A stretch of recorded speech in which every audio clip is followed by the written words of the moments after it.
Hi, and welcome to TV My Husband Hates. I'm Kat Sims. And I'm Reagan Kempton. And we are reality TV addicts. Addicts, aficionados. Ooh, I like that. Experts. Experts. Basically, we know our shit when it comes to reality TV. 100%.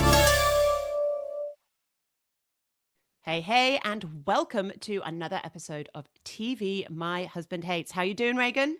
I'm good. I'm chilling in the snowy tundra that is Colorado in April. And that really pisses me off. Mental. Oh, like this is the hardest part of the year when we've like had like 70-degree weekends and it's been really nice, and then like gross, wet, heavy spring snow. I mean, we need the moisture, so I have to be thankful for it, but like it's not my cup of tea. It's so irritating. I mean, our kids have to do the drive. Yeah, and our kids break up for summer next month. Yes. You know, like school fucking weird. Ends in May, so it's like, what's going on? I need some warmth. Tough times. Yep, that's Weather Corner from Colorado. How's the weather in the UK? 4 seasons in one day. It's very similar. It's very similar. We had Colorado. sun, we had snow, we had rain, and we had grayness all in one day. It was ridiculous. But in other news, I've been vaccinated. That's great. Yay! Welcome to the club. Our vaccination chat.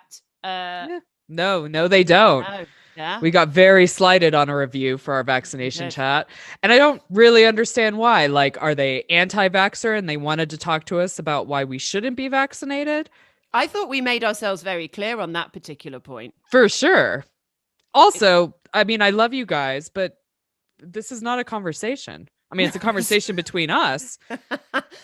That was what the review said, wasn't it? It said we were cowards because we did the vax chat but didn't invite any response back. And I was like, I feel like you're misunderstanding the podcast format. I mean, I'd love to be able to have you guys chat with us on the day, but that's just not how we roll or how we record. No, so but I mean, to that person who, by the way, called us cowards and reviewed anonymously, right? The 3 Ys, the 2 Gs, and a couple Ws thrown in there, and we're the cowards. Leave your name. I mean, come on. I mean, she's more than welcome to, or him, more than welcome to set up their own podcast. We'll happily chat to them about vaccinations on there and why. Will we? I mean, sure. I'm just bored of vaccination chats personally. Like I just think everybody should have them because I feel like, you know, well, we're just going to go on and on about vaccines now. But if the people in smallpox time decided they didn't want the vaccine, we'd still have smallpox. Like, it's just the way it goes. Yeah. I mean, it's not rocket science. I've got a joke about the vaccination. Oh, do tell. Give it to me. I just don't think everybody will get it. That's the joke. You can tell me. Oh, that's a good one. We also heard from James in Australia. Thank you, James, for writing us. Thanks, James. James has put it to us that if we're going to drop the Real Housewives of Atlanta, that we should pick up Married to Medicine Atlanta. Now, I have not. The only Married to Medicine I watched was ages ago, and mainly because it was in Houston, but it was only 1 season, which is where I lived. I have never watched Married to Medicine Atlanta. Have you? So I think I've probably watched about 5 or 6 episodes, but I haven't committed to it. I do think we need to have like an off mic chat about adding something in, because Keeping Up with the Kardashians is dull as fuck. We've ditched Atlanta. Fair. Maybe there's something else that we should can we add just in. pick something up mid-season? We could. Let's look at Married to Medicine, but also let's have a chat. And if anybody's out there that's watching a show that you're like, I can't believe you guys don't discuss this, then hit us up with an email at hey@tvmyhusbandhates.com, because we are always open. But you do have to make sure that we can watch it in the US and the UK. Yeah. And side note, we are both already watching 90 Day Fiance. We just watch it for fun and not for the podcast. Yeah, there are some shows that we have to keep just for fun. For sure. But we do have... If I don't have any reality TV to just have in the background, then I'm a nasty little person. For sure. We do have The Hills. Trailer has dropped. We shared it on our stories. So that's coming up. So has Real Housewives of Beverly Hills. Yes, that's dropped. Coming up. And New York is coming up as well. So we do have shows coming up to fill the holes. Oh, and Family Karma. will be coming back out. Back to? It is. The trailer dropped as well.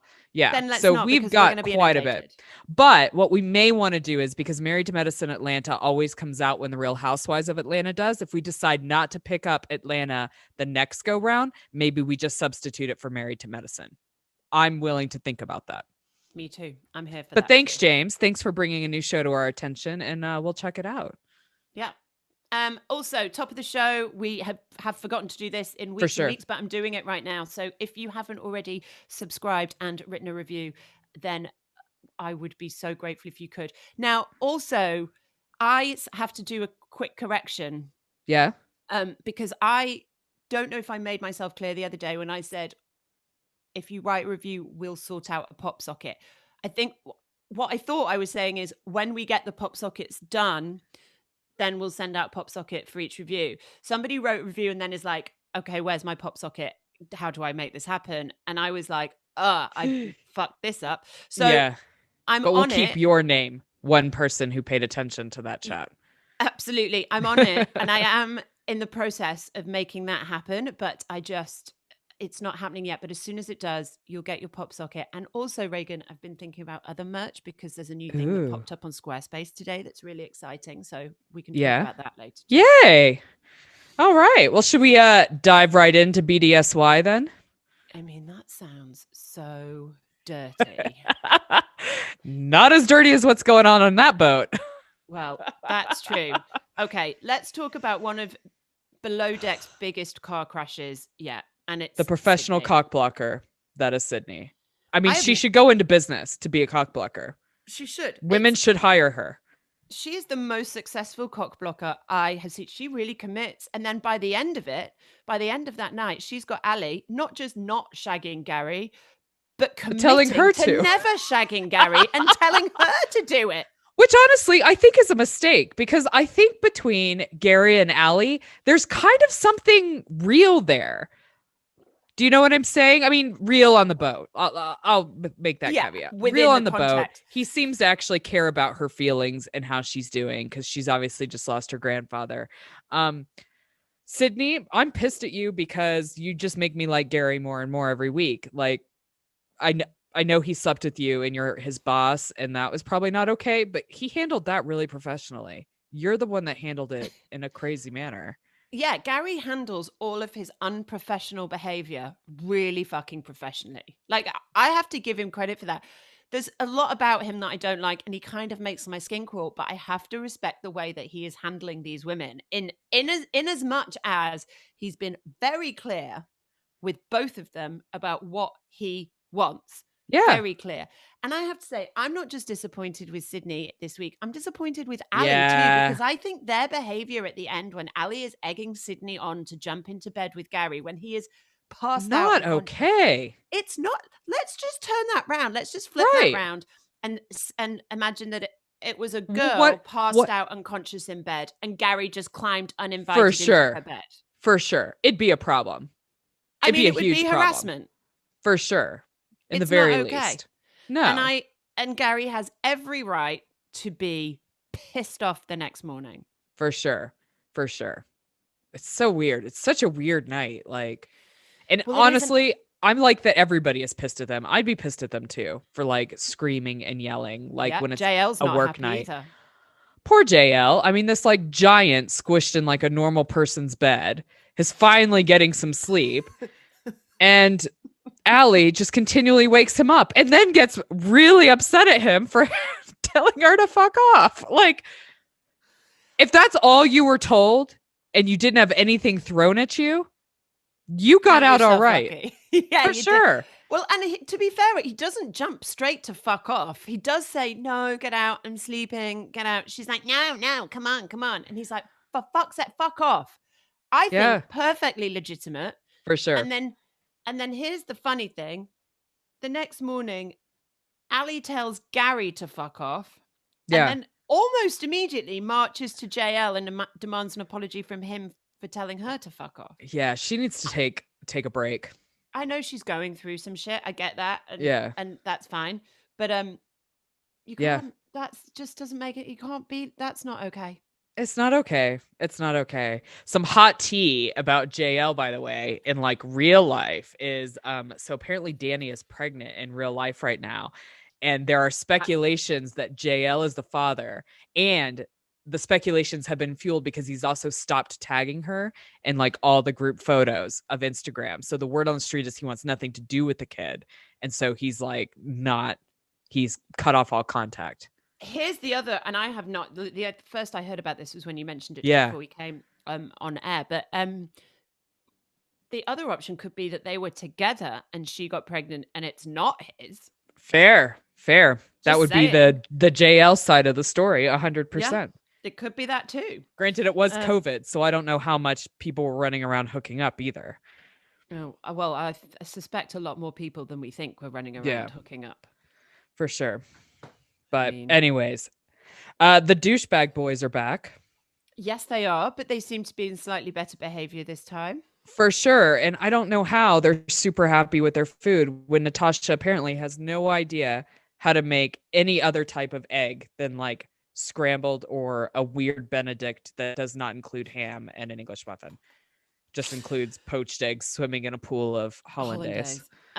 Natasha is fucking awful. I'm sorry, I'm just gonna She's say the worst.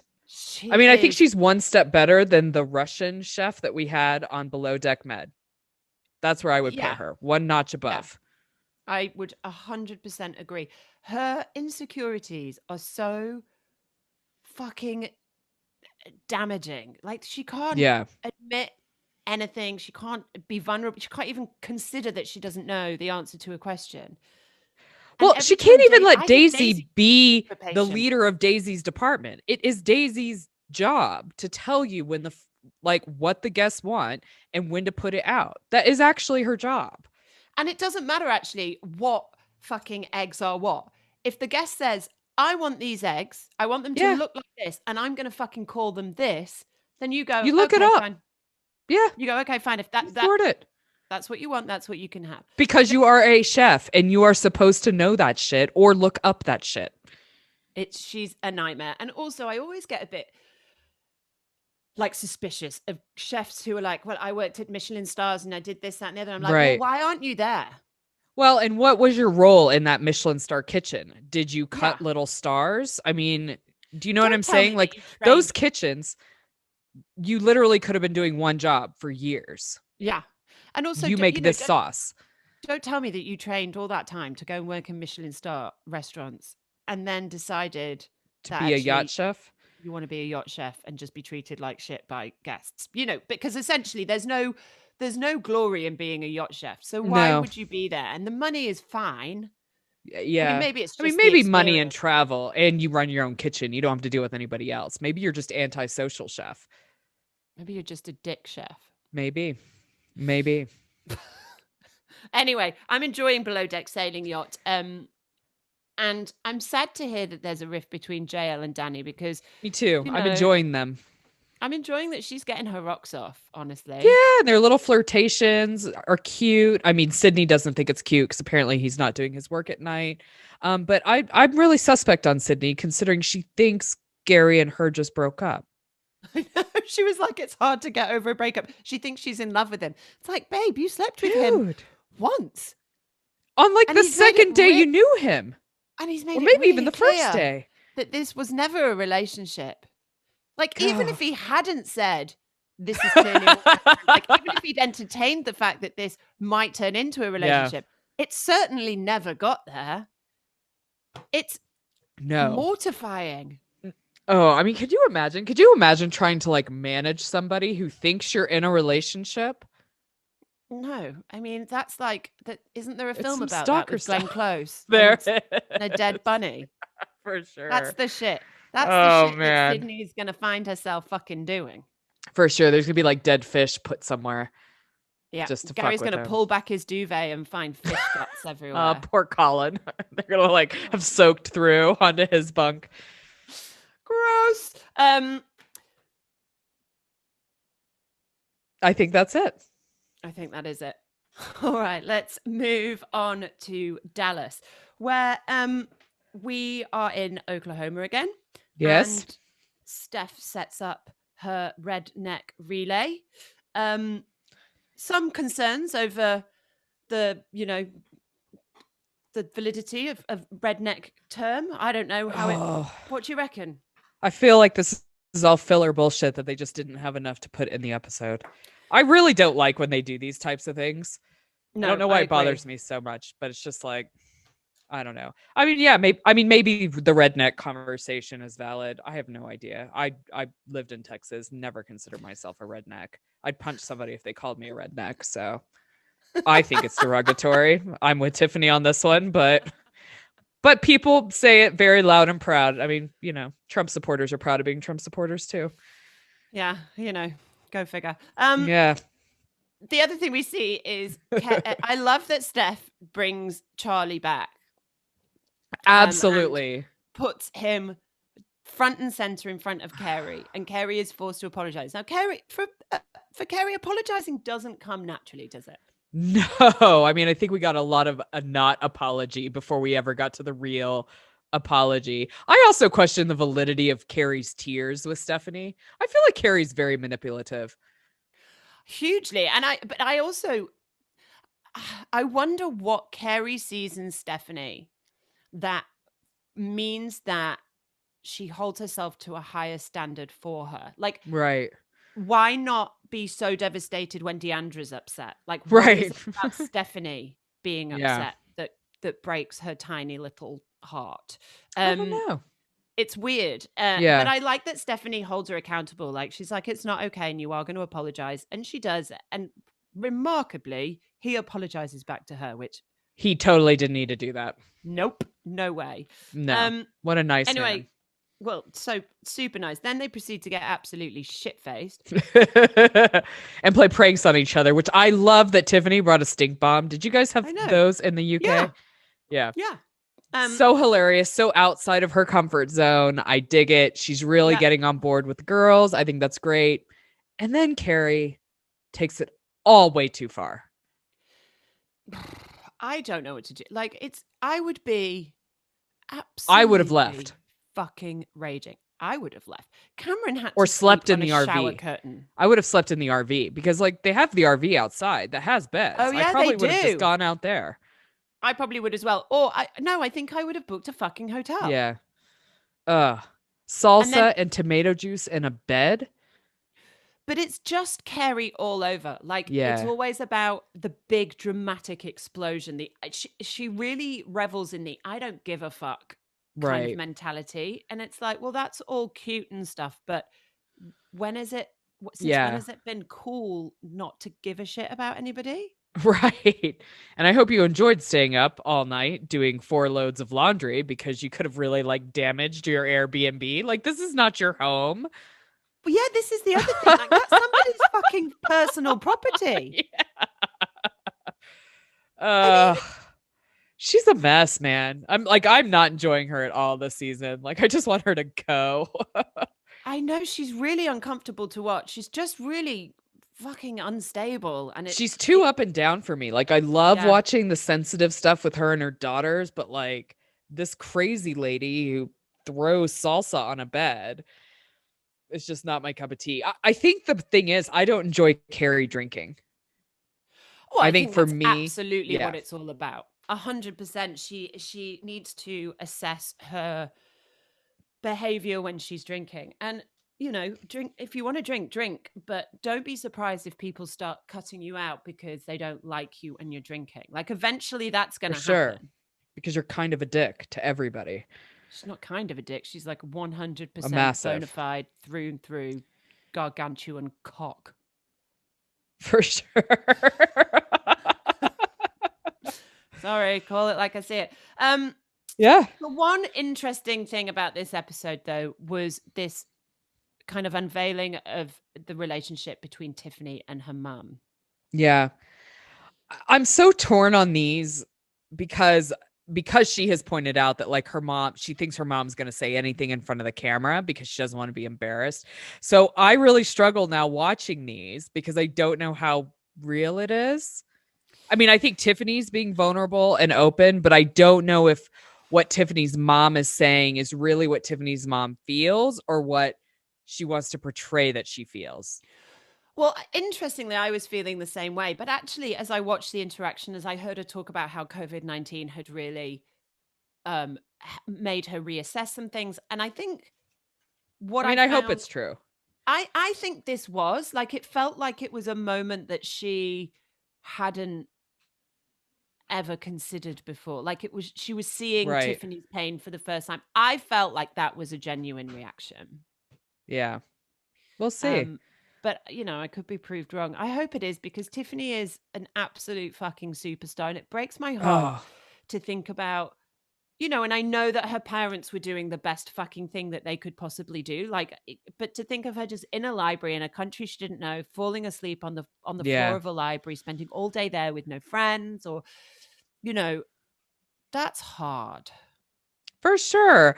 I do love and respect that she's completely not that way with her girls. Yeah. Like, you can very obviously tell she has a very strong bond with her daughters and puts them first in a way she never was put first. And like, these girls know that they're loved and taken care of and all that. So I love the way she hasn't continued the cycle.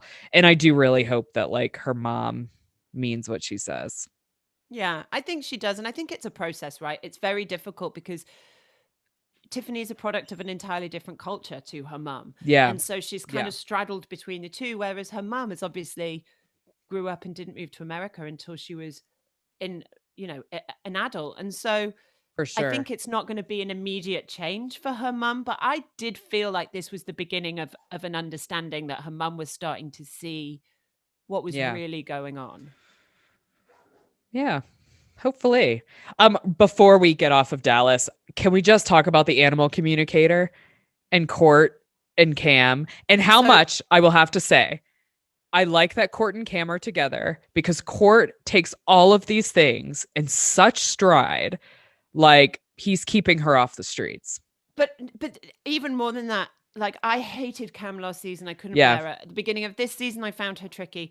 But I have to say, this relationship between her and Court makes so much fucking sense to me. Like, I mean, it doesn't, because it's batshit crazy, Yeah. but you can see Right. that they are perfect for each other. And I don't think he doesn't just deal with it. He like loves that about her. He loves For that sure. she creates this pink fluffy bubble that he can come home to, where he gets to talk to dog communicators. For Like, sure.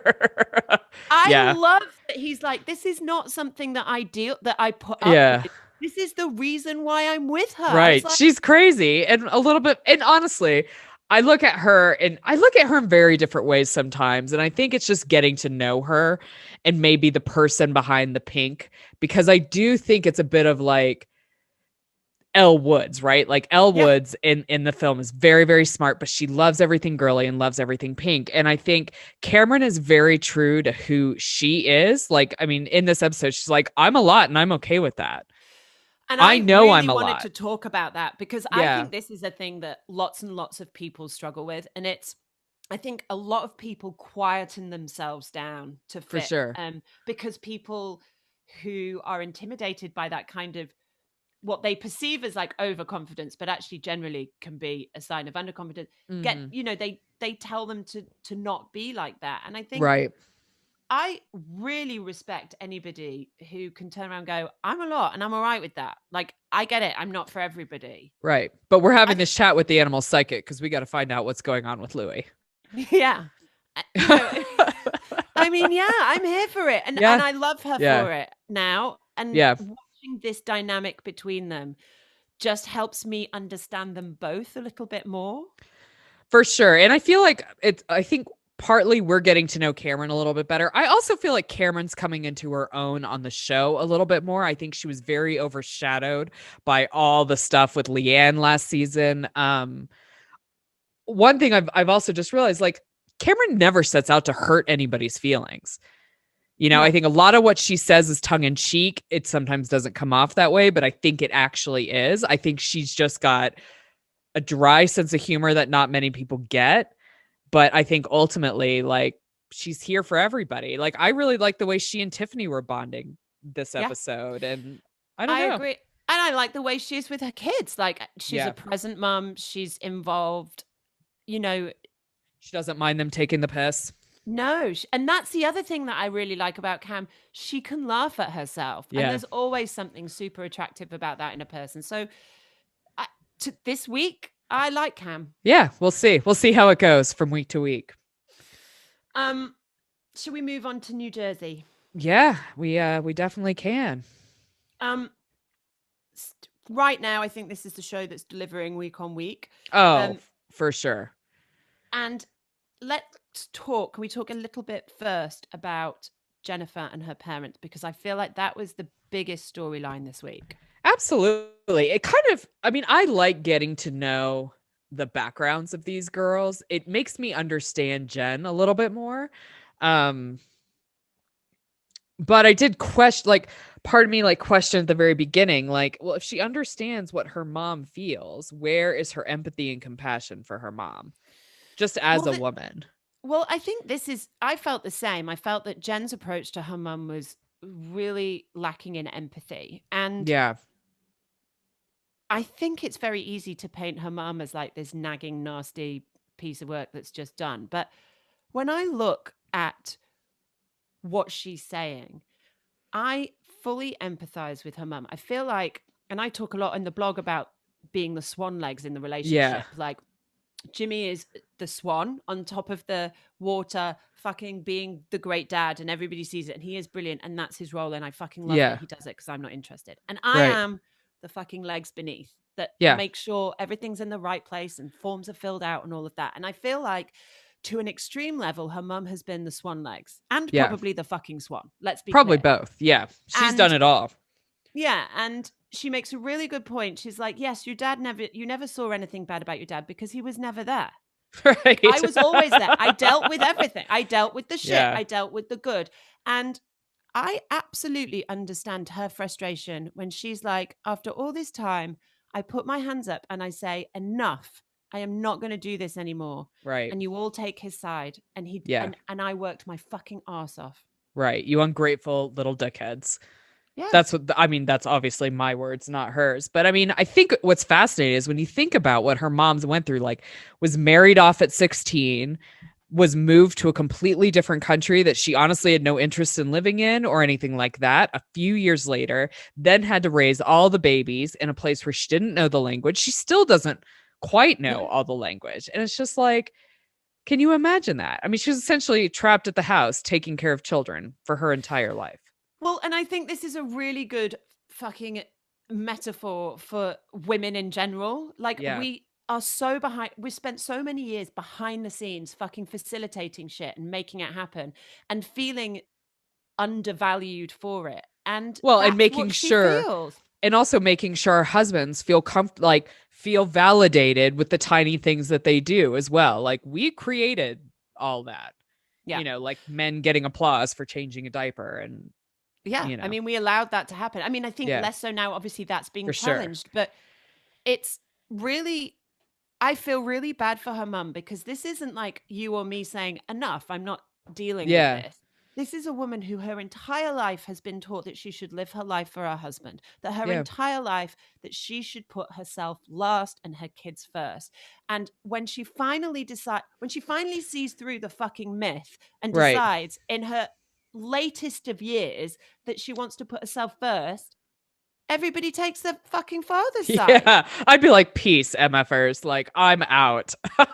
I'm getting on a flight and I'm going someplace else. I'm taking the cash. Yeah, I'm getting on a cruise to fucking Florida. Your dad can live with you. There. I'm 100% fine with that. I'm out. Look after him. Yep. I would not blame her. Not at all. Because I mean, her kids are grown. It's just the two of them at the house. Yeah. And he can't be nice to her. Well, and we can see a nasty side to him whenever he talks to his wife. Bill. The dad. He's nasty. He spits those words out at her. For sure. And then justifies it to Bill.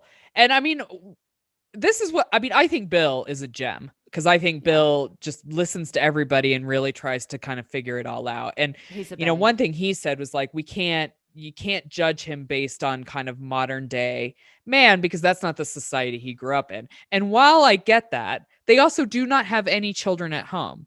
So for me, it's like she does not need to be waiting on you. You are an adult. You handle your own stuff now. Give her a break. Well, and also Bill's right. You know, it's unfair for us to judge her father by the standards that we have for men today. But that doesn't undermine the fact that the experience for her mum was still bullshit. And that's all she's asking people to like understand, to validate that. And she calls it abuse. And it's a really interesting use of that word, because the old school is like, well, it's not abuse because I didn't punch you. Right, She's right. like, but that isn't just abuse. And if she feels like that it's emotional, abused, yeah, emotionally, then you have to validate that for her. And I think Jen is getting there. And I'm shocked that she didn't get there sooner. Yeah, for sure. No, I'm on the podcast. The other I told thing, you not to come out till I open the door. Go back in there, please. No, your snacks are in there.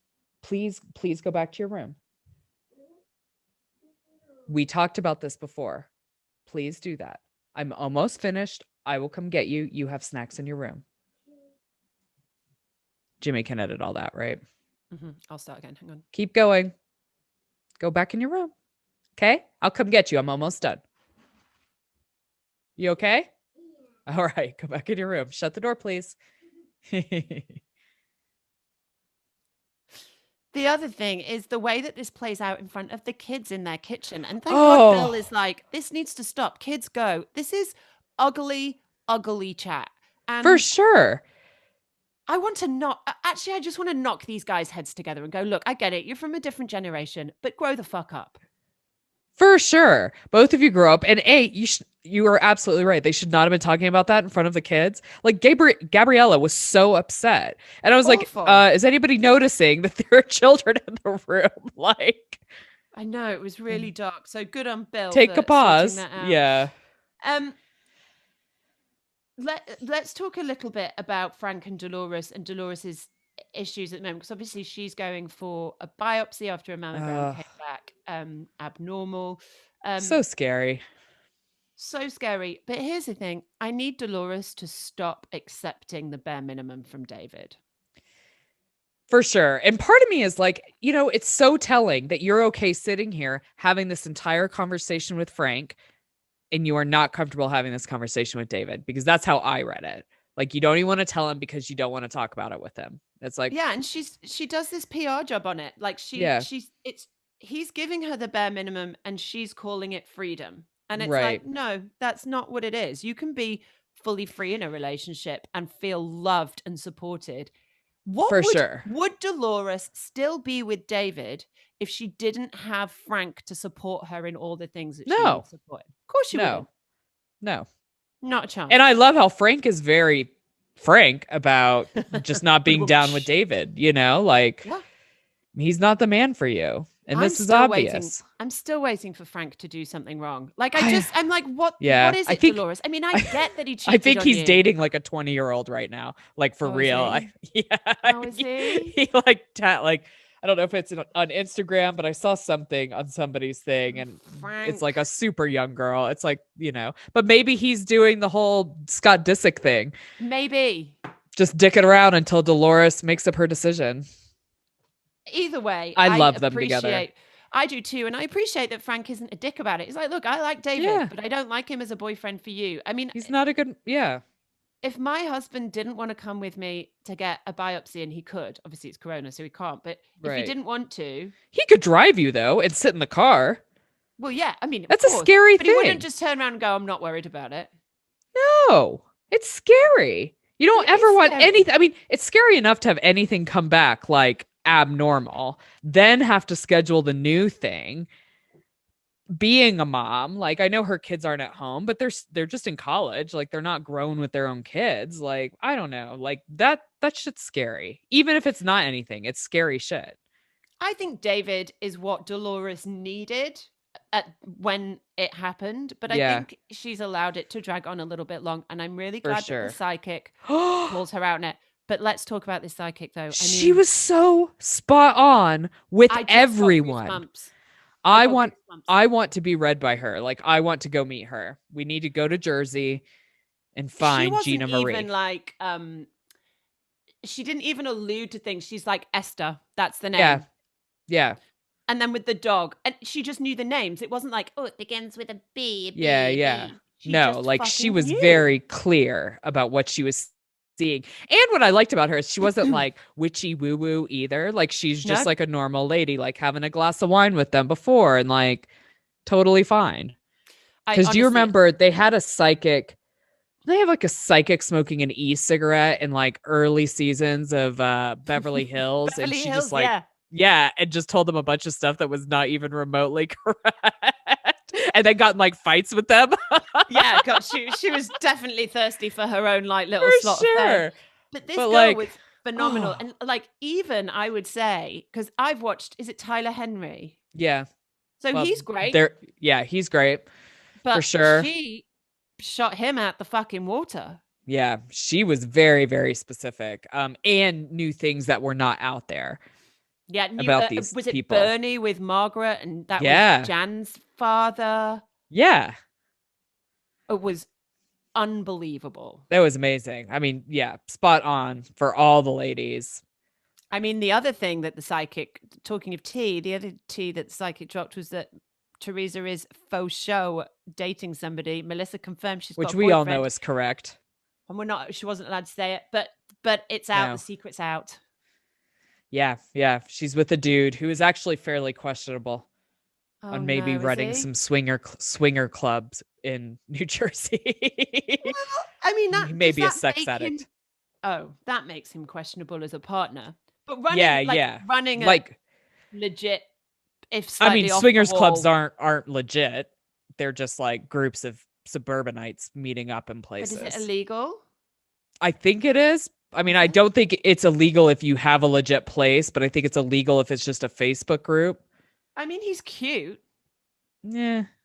Yeah, he's definitely not my type I of mean, dude. but But compared to apparently, Joe oh yeah, Judice, he's way better than Juicy Joe. But this guy's apparently not treated his ex-girlfriends like very well, like demanding sex from them, and if they don't give him sex, then he cuts it off, or he just plays a lot of mind games. But we'll see. Who knows? These could all be oh, thirsty hang on. women just talking I've a lot of shit. I've just seen a picture of him without his sunglasses on. He's a bit cod-eyed. I don't like him at all. Also, Cod-eyed is brilliant. also anybody who describes themselves father, motivator, philanthropist, warrior is a dick. Warrior. Warrior. I'm a worrier. I sit at home and worry. I love a good worry. I can teach you how to worry just like me. We could do it naked. Oh, naked worry. Yeah, okay. He's a little bit of a DB, I think. But you Yeah, know I think what? he might Like, be. if he's rocking her socks when she very clearly, obviously needs them to be rocked, then more power to her. Yeah, just don't marry him, Teresa. No, exactly. Exactly. Before we move on, let's just finish up with a quick chat about Melissa and Joe. I mean, we predicted that this was a bump in the road, that they'd figure it out. They are doing. Yeah. It's just Joe, right? He just needs to grow up, man. Like, Joe is kind of childish in some really good ways, like can't keep his hands off his wife, probably has a huge sex drive. That seems great. But with the sex drive of a 15-year-old boy, you also have to deal with the insecurities of a 15-year-old boy. And I think that's what we're seeing. And I think they'll work through it, but it's just like, oh, Joe, come on. I mean, I think we've seen growth from him already. The fact that he wouldn't even let Melissa go to bachelorette Oh my parties. God. I can't get on board. It blows my mind that there's even the saying, like, my husband won't let me go. Yeah. It's just so far from real. I don't know. Totally. I mean, go. I'm here for the saying, my husband's pissed that I went. Because he went. Like, for that's sure. fine. I've done that enough. Haven't we all? He would never have laid down. He would never have gone, You right, can't go. Foot down. You can't go. That just makes me laugh. I'm picturing both Elijah and Jimmy actually trying to do that to either one of us, and it just makes me laugh. No. Bye. Bye, sweetie. Okay, I'm going to leave you with that, and we're going to go and get. Yeah. You can have fun with that thought process. Real quick before we go, what do you think of the whole Jen and Marge thing? Because like Jen does this and we didn't talk about it earlier, but it is in my notes, so I'm going to bring it up. But Jen does like this Instagram live talking about how she needs a Oh, housekeeper yeah. and how she's doing it all with like 5 kids and whatever.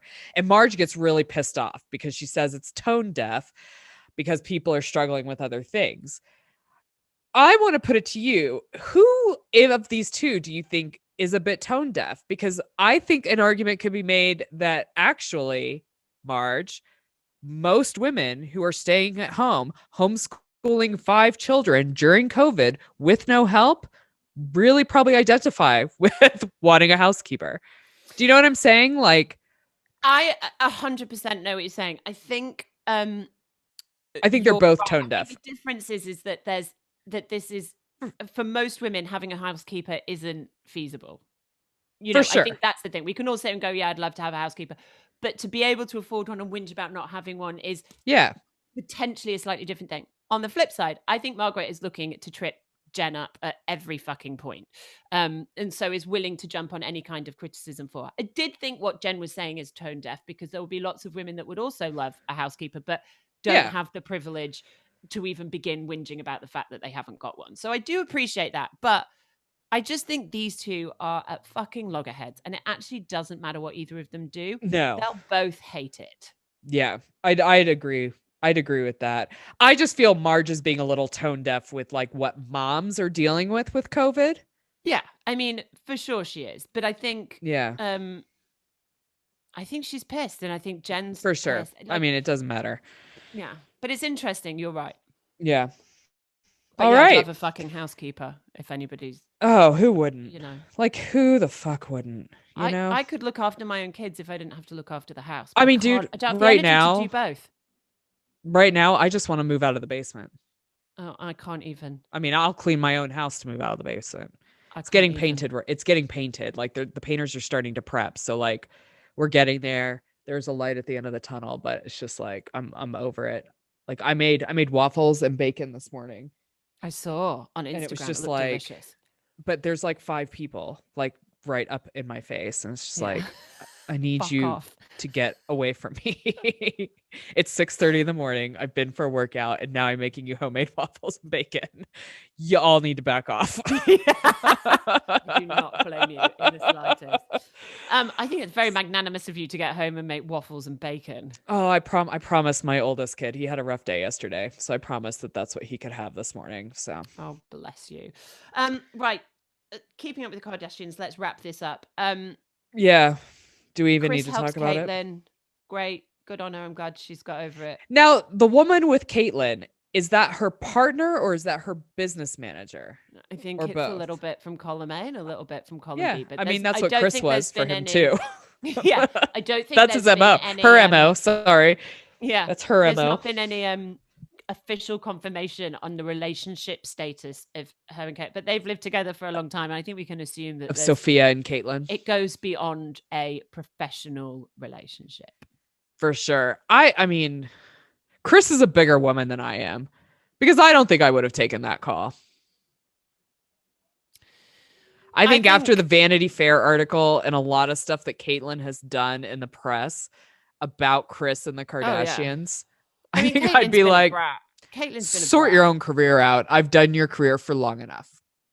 Yeah, I think I probably would as well. But I always have respect for Kris. And I think, for sure, I'd like to think that I could have done what Kris did. Yeah, I don't think I could have. Because you do it for yourself, right, though? Because you don't forgive somebody for them. You forgive it because you have to just fucking move on and let go of that. And I think if you hold on to the rage... I'm not saying hold on to the rage, but I don't think you have to bend over backwards to help them with the rest of their lives. Like, no, yeah. I mean, she made the decision to leave the relationship, both professionally and personally. She doesn't then get to like tap back into my brain whenever she wants. No, totally. And I think there would have to be a boundary. I hope Caitlyn doesn't think that this is like now a thing that she can do. But yeah. And then part of me, sorry, go ahead. I was going to say, I just thought it was really I think Kris came out of that looking absolutely like her side of the street was clean as fuck. I feel like Caitlyn's thirsty, and like this was another way to try to like revamp a career that's kind of been a non-starter, because like her own show did not do that great, so it was not picked back up again. Like, she's been very back and forth with the press and things like that. I don't know. I just think chill out, babe. Like, just Yeah. Just live your life. Right. Nobody's asking you to do it in front. Like, I don't think you're do struggling what you like. for money. Like, no. Let's just be happy. Chill the fuck out. Yeah.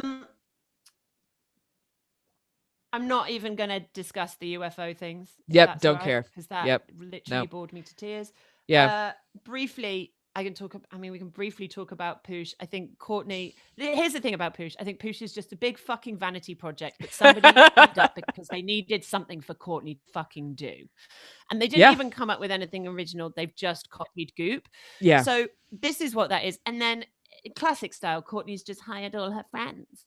Yeah. And, anyway, and then is surprised when they talk to her about the problems. And it's like, babe, this is what being a manager is. You have right.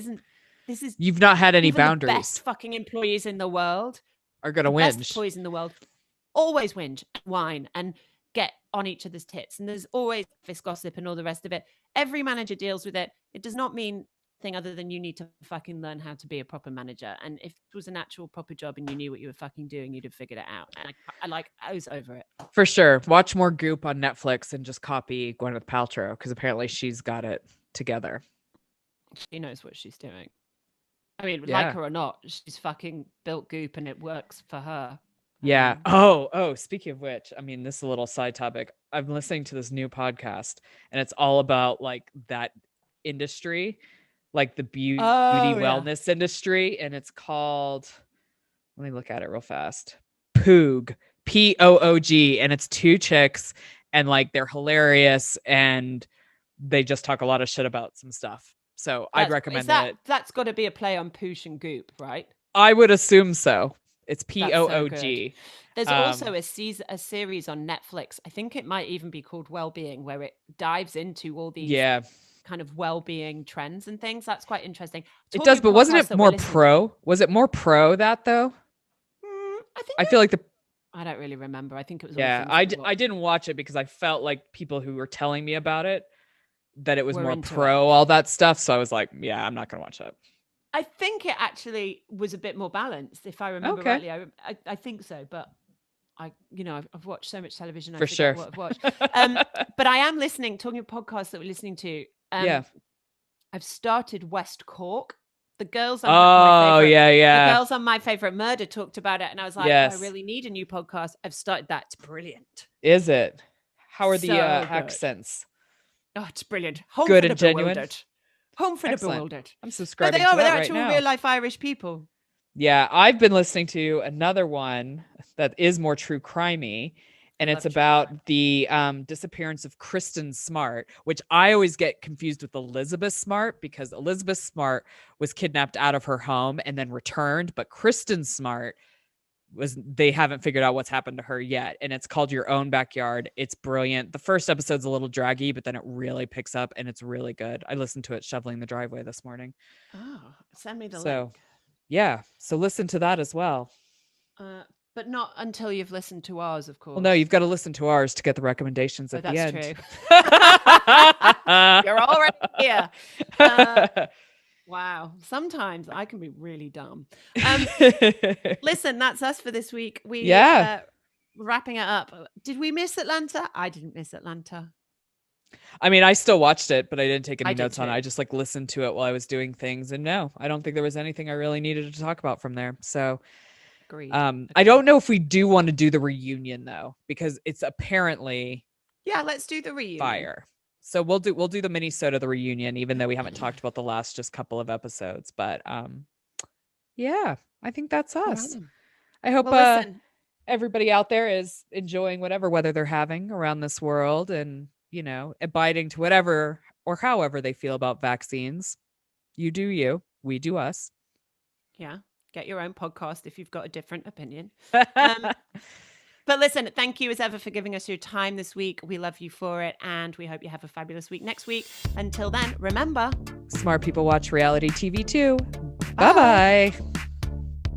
Please subscribe, rate, and review TV My Husband Hates wherever you listen to your podcast. You can also follow us on Facebook and Instagram at TV My Husband Hates and join the Facebook group to keep the conversation going when the podcast ends. If Twitter's your thing, you'll find us at TV Husbands Hate. Theme music and production for TV My Husband Hates is by Jimmy Sims.